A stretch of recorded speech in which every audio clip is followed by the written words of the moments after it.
बिस्मिल्लाहिर्रहमानिर्रहीम। मौजूद दोस्तों असी मसनवी रूमी शरीफ पढ़ी रहे हैं। तकरीबन 16 किस्सा बयान थी चुका है। 16 किस्सो हुयो वज़ीर वटि ईसाइन जो गॾु थियणु ऐं उन जो राज़ बयानु करणु। 17 किस्सो आहे मर्द आरिफ जो मिसाल ऐं आयत। अल्लाह यतफ़ल अनफुस हीन मोतिहा सूरह ज़ुमर 42 जो तफ़सील। शम्मे ज़ी हाल आरिफ दा नमूद खलके राहम ख्वाब हिस्सी दर रबूद।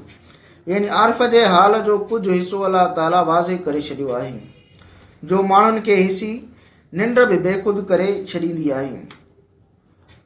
आलम मिसाल जंहिंखे आलम बरज़ख बि चवंदा आहिनि, हीउ जहान जेको असांजी अखियुनि जे अॻियां आहे उनखे आलम अजसाम या आलम शहादत चयो वेंदो आहे। जेकी कुझु आलम शहादत में आहे उहो बिना कंहिं मादी जे आलम मिसाल में बि आहे।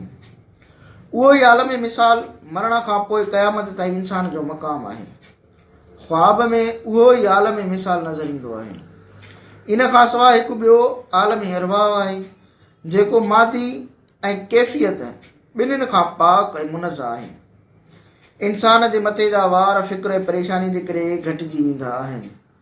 बेदारी ऐं सुजाॻीअ में इंसान खे तरह तरह जी तकलीफ़ुनि ऐं दर्दनि सां मुक़ाबिल थियणो पवंदो आहे। सुबुह खे पैदा करण वारो इसराफ़ील वांगुरु सभिनी रूहनि खे वापसि सूरत में आणींदो आहे।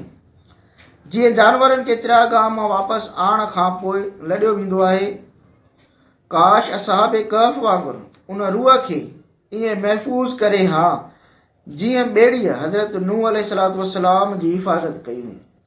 सुजाॻीअ में इंसान तरह तरह जी मुसीबतुनि में फासंदो आहे। असहाब कहफ़ वांगुरु घणा मक़बूल बंदा हिन वक़्त बि आस पास में मौजूदु आहिनि, पर असांखे बसीरत हासिल न आहे जो उन्हनि खे सुञाणे सघूं।